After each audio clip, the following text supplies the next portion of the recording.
अगले दिन ठाकुर जी सवेरे उठे और देखने लगे यशोदा मैया देख तो नहीं रही।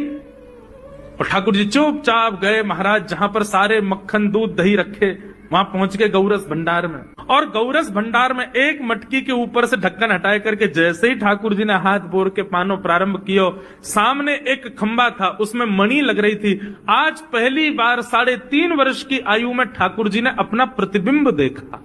ठाकुर जी ने जैसे ही प्रतिबिंब में अपने रूप को देखा, अपने रूप को देख करके ठाकुर जी बोले, हो तू भी आयो यहां चोरी करवे? अपने आप से बात कर रहे हैं ठाकुर जी। अरे मैंने कही तो हती अपने अपने घर में चोरी करनी है, तू दारी के मेरे घर में आगो चोरी करवे?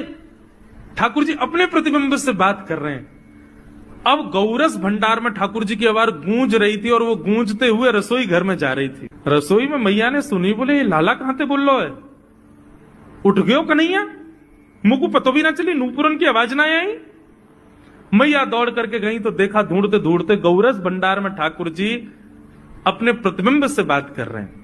कितनी सुंदर झांकी है ठाकुर जी की। ठाकुर जी मक्खन पा रहे हैं। बोले अच्छा अब आ तो गयो है यहाँ पे, लेकिन सुन चुपचाप चोरी करके भाग जाइयो, मेरी मैया बहुत मारेगी तो को।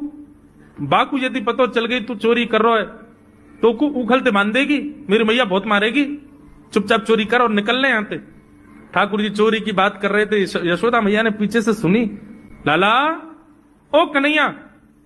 ठाकुर जी घबरा गए, मैया कैसे आ गई? हाँ मैया, कौन से बात कर रहे हो तू? अरे मैया देख हमारे घर में चोर घुसायो है। अपने प्रतिबिंब को दिखा करके ठाकुर जी कह रहे हैं, देख मैया हमारे घर में चोर घुसायो, जे चोरी कर रहे हो हमारे यहाँ के मक्खन की, तो मैया को पकड़वे आयो हूं। नन्हे से गोपाल जी, बहुत मधुर लीला। मैया हंस भी रही है और क्रोध भी कर रही। बोले अच्छा जो चोरी कर रहे हो? बोले हाँ। चल याकू तो मैं पकड़ लूंगी, लेकिन जे बता तेरे हाथ में मक्खन कैसे लगो? तू तो याकू पकड़वे आयो ना। अब मैया याकी मैं कहा बताऊं, तेने मेरे हाथ में पद्म राग के ऐसे ऐसे बढ़िया कंगन पहना रखे, कड़ूला पहना रखे सोने के। जब मैं धूप में निकलूं ना तो धूप की किरण से मुंह को बहुत जलन है जाए हाथ में। तो कल मेरे सखा मधुमंगल ने मुझसे कही, बोले लाला जे जलन तेरी दूर रह जाएगी, तू मक्खन में हाथ बोर लियो अपनो, सो तेरी जलन दूर रह जाएगी। या हमारे मैया जलन हटावे के काजी मैंने हाथ बोरो है। मैया बोली अच्छा चल लाला, यहाँ तो तेरे जलन है रही और यहाँ मक्खन कैसे लगो? ठाकुर जी बोले मैया मैं अपनी जलन दूर कर रहा हूं। इतने में जन कहां एक मक्खी आके मेरे मुंह पे बैठ गई। बाकू उड़ावे के काज मैंने जैसे मुंह पे हाथ किया सो मक्खन मेरे मुंह पे लग गो। मैया बोली लाला तू चोरी भी करन लगो और अब झूठ भी बोलन लगो मुझसे। ठाकुर जी ने ग्वाल वालों से कहा भैया मिशन फेल हो गया, घर में तो चोरी नहीं कर पाए हम।